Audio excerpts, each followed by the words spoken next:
آج مجھے بہت خوشی ہے، سال کا آغاز جو ہے وہ آپ کے ساتھ ایک محفل کی صورت میں ہو رہا ہے۔ میں تھوڑا سا تعارف اس لیے کبھی کبھی کراتا ہوں کہ مجھے بہت کم لوگ جانتے ہیں، کیونکہ میں ملک میں نیا ہوں۔ میں اکثر اوقات کہتا ہوں کہ اگر آپ تاریخ کو دیکھیں تو ایسے لگتا ہے جیسے پچھلے 2 برس 2019 کے بعد ہی میں اس ملک میں نظر آیا ہوں زیادہ۔ اس کی ریزن یہ تھی کہ اسٹوڈنٹ لائف میں نے بہت محنت کی پاکستان میں۔ میرے بڑے اچھے استاد تھے حضرت عرفانی، جو میرے پرنسپل تھے اسلامیہ کالج گجرانوالہ میں۔ میں ان کی تفصیل میں نہیں جانا چاہتا، ان کی علامہ اقبال پہ جو بکس ہیں، کتابیں ہیں، کچھ 30-32 کے قریب، لیکن ان کی بھی زندگی کا ایک بڑا حصہ ایران میں گزرا ہے، تو ایرانی ان کو زیادہ جانتے ہیں، پاکستان میں شاید ان کو کم جانا جاتا ہے۔ ان کی کتاب اقبال عرفانی، اقبال ایران، رومی اثر، جو 1951 میں بیسٹ سیلر بک تھی ایران میں۔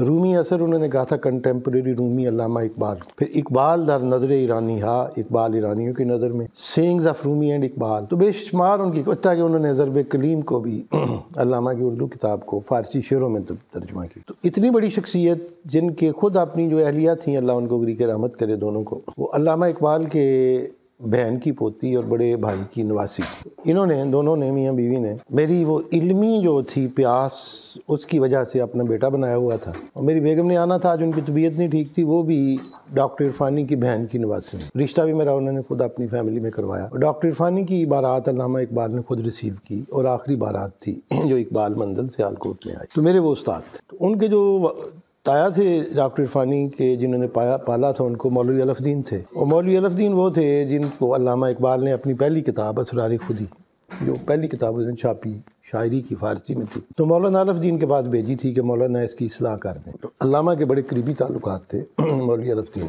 اب میں اس ڈیٹیل میں بھی جانا چاہتا، زیادہ بات ہو جائے گی، تو کسی لحاظ سے آپ کہہ سکتے ہیں کہ میں ایک فکری طور پہ تسلسل ہوں مولانا الف دین عرفانی علامہ کے اس پہلو کا۔ اب میں میٹرک کے ساتھ، مجھے ظاہر ہے مجھے بہت شوق تھا اقبال کو پڑھنے کا، اور اقبال کا زیادہ کلام فارسی میں تھا۔ اقبالیات تو ہوتا نہیں تھا سبجیکٹ، یہ بالکل ایک نیا سبجیکٹ ہے، تو اقبال کو سمجھنے کے لیے آپ کو بیسک سمجھنی چاہیے۔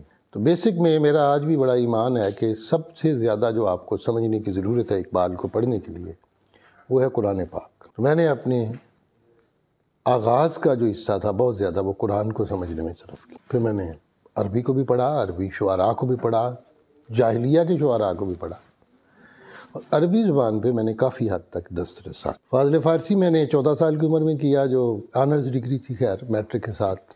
کیسے کیا؟ مدرسوں میں بیٹھ کے، حافظ یعقوب، نابینوں کے مدرسوں میں، کہ کسی طریقے سے میں نے وہ تعلیم حاصل کی۔ پھر میں نے عرفانی صاحب سے پڑھا، تو مزید چاہیے تھا، تو میں نے MBBS 3rd ایئر میں تھا، تو میں نے MA پرشین کیا، میں نے ٹاپ کیا یونیورسٹی میں، گولڈ میڈل 4 ڈائر۔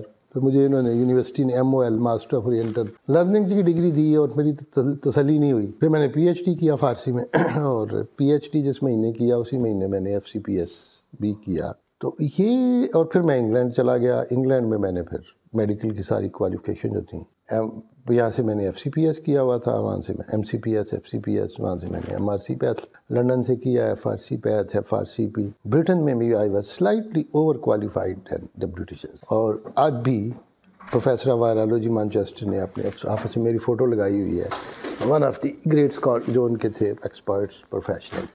تو انگلستان میں جب میں گیا 1985 میں، اگلے 5 سال میں برٹن میں تھا، تو مجھے ریکویسٹ کی وہاں کے لوگوں نے، میں اگرچہ فوج کی طرف سے گیا تھا، تو میرے پہ پابندیاں تو تھیں فوج کی، کہ آپ ہر اتوار کو ایک درس قرآن دیا کریں، کیونکہ ہمارے جو علماء ہیں UK میں ان کو انگریزی نہیں آتی، اور ہمارے بچوں کو اردو نہیں آتی۔ تو میں نے وہ سلسلہ شروع کیا، میں ہر اتوار کو جاتا تھا، 3-4 بچے سے شروع ہوئے، اور پھر 200-300 ہوتے تھے جب میں اینڈ پہ تھا۔ اس دوران میں نے کچھ بکس بھی لکھی، زیادہ تر وہ فکری قسم کی بکس تھیں، جن کا اقبال سے خیر کم تعلق تھا، لیکن انڈائریکٹلی تھا بھی۔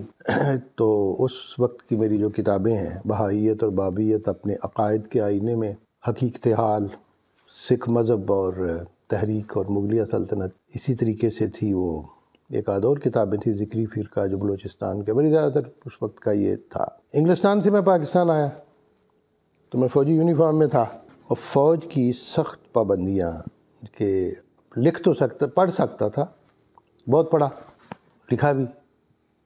تو اس دوران کوئی ایسا مسئلہ ہوا، 95 کی بات ہے، میں لیفٹیننٹ کرنل تھا، تو ڈاکٹر اسرار احمد، جن کو آپ اچھی طرح جانتے ہیں، ڈاکٹر صاحب جو تھے وہ کسی ایک چیز میں الجھ کے رہ گئے. الجھ اس لیے گئے کہ ان کو ایرانیوں نے بلایا اور واپس آ کے انہوں نے خطبہ دیا جس میں انہوں نے ایران کی اور اقبال کا ذکر کیا، تو ان کے بہت سارے ساتھی ان کو چھوڑ کے چلے گئے. اب ان کا جواب دینا تھا. ان کا بیٹے نے کہا ان کو، جو میرے کلاس فیلو تھے، انہوں نے کہا والد صاحب آپ جتنا مرضی پڑھ لیں، آپ نہیں سمجھ سکیں گے، آپ وحید کے پاس چلے جائیں، ہی ول سارٹ اٹ آؤٹ. میرے پاس آئے میرے گھر، میں نے کچھ خطبات دیے اقبال، ان کی جو تھی قرآن اکیڈمی اقبال پہ، اور اقبال کی بیسک فلسفی پہ، اور بیسک جو اسلام میں فرقہ واریت کا ہے.